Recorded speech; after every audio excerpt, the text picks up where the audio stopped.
Welcome back. Business and Arts South Africa have launched a debut program which provides artists with crucial business and entrepreneurial skills to start their creative businesses and learn how to sustain them. The program is aimed at empowering emerging artists from all 9 provinces. There will be 3 transformative phases: the Kickstarter, Hlanganisa and a Catalyst. For more on this, we now speak to Zanele Madiba, Business and Arts South Africa Programs Manager, and she joins us now via our video link. Zanele, thank you so much for your time and joining us here on SABC News. Perhaps let's start off here. Just let us know, what is the debut program and how does it aim to actually help those in the creative sector?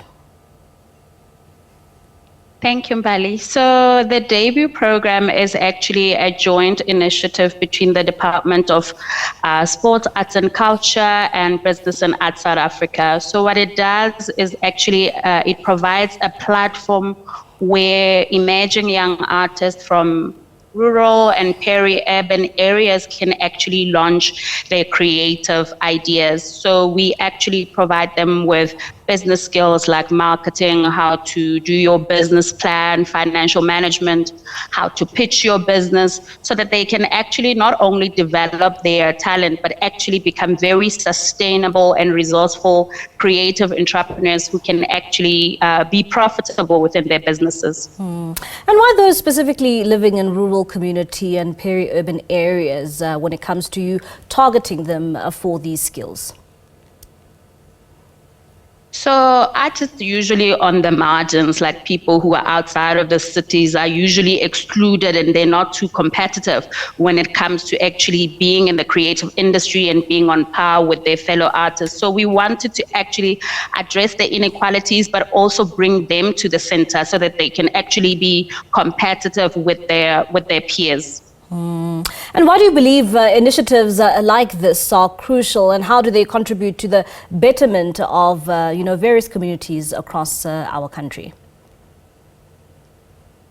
Well, I mean, initiatives like this are very important because usually, artists just we assume that they act, they perform, they do all this sorts of things. But artists are actually businesses. They actually need to be commercial. They need to make money out of their art. So it's very crucial that we don't only see artists as entertainment, but also as contributing to the GDP, but also just making money for themselves so that they can be actually sustainable and not die poor, like how it usually is the case among a lot of artists within South Africa. And that is often the problem in our country when it comes to artists and those in the creative space. And I mean, looking at those who have applied, I understand that at least 2,000 of these creatives have applied for the program. And unfortunately, you've only shortlisted around 450. Maybe share with us, the process and the criteria that was used, to scale it down to the 450 participants.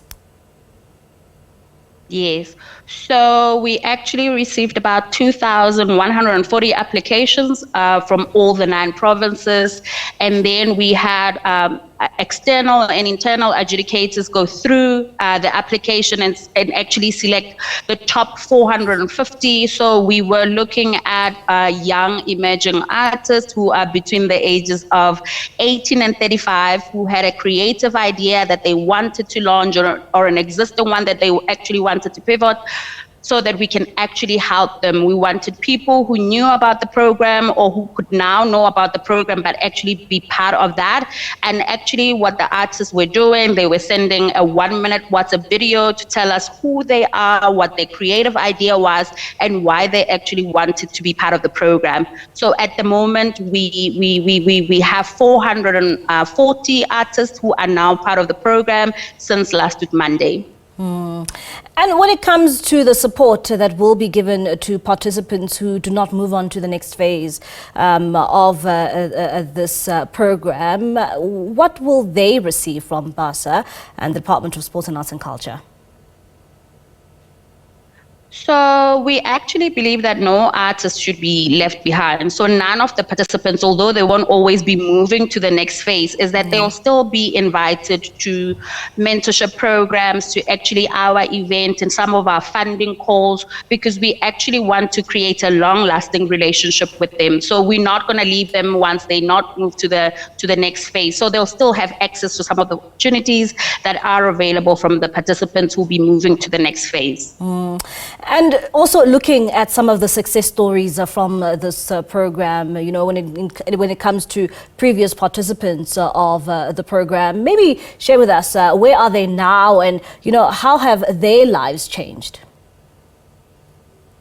Yeah, I mean, success stories make me so happy because it's so nice to actually see people existing in the real world as opposed to just being on the program. So we have amazing success stories at the moment. We have Khanya Mukhashwa, who's a fine artist who actually just had an exhibition this past weekend, which was in partnership with the Nelson Mandela Foundation. She has gone on to exhibit Shiras and Rands, which is an exhibition that they started kind of conceptualizing throughout the debut program. We also have Olani Marman in Cape Town, in the Western Cape, who really does incredible work with the opera. With opera, you know how we always assume that opera is this high art, but he really brings it to the community and empowers Black artists and actually gives them access to the global market as well. And we have Shikombiso Bila in Guyana, who does incredible work. She's a fashion designer. She designs Shibelwane, but also I think one of the stories that really stand out is from Ntateng Sitamani, who was the first Black woman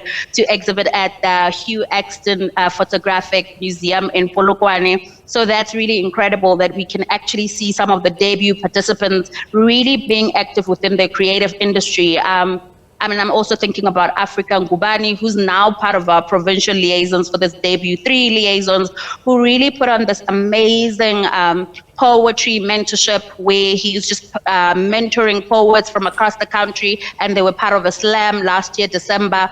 So we know that our participants are actually active. So they take all their skills and they run with it, and they actively engage within the arts sector. And I must say, Zanele, you just light up when you talk about these success stories and which you have actually witnessed, and also maybe just share, with our viewers in terms of the benefits of being part of the debut program, and just looking at it and how it distinguishes itself from other similar programs.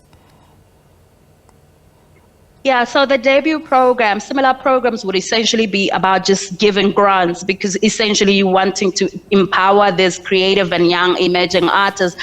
But we don't just give grants, we really look at upscaling this artist so that they can really be actively contributing within their art spaces. But also we give them access to mentorship with like professional, business professionals, and also artists who've really made it in the world. But we also just help them come up with a business plan, how they can pitch, but also access to the market. So they're not just creating in silos, that they become part of the market, that they can just, while they're actively creating their work locally, they can be thinking of globally how they can enter those markets. So it's not just about the money. We really are about skills development. We really are about linking them to a nationwide network of opportunities, which not only opens them up to this grants, but also to grants from the Department of Sport, Arts and Culture, but also funding also from Business and Arts South Africa. All right, Zanele, thank you so much for your time this evening here in SABC News. I mean, that is Zanele Madiba, Business and Arts South Africa Programs Manager. They're just talking about how their initiative is actually helping those in the creative space.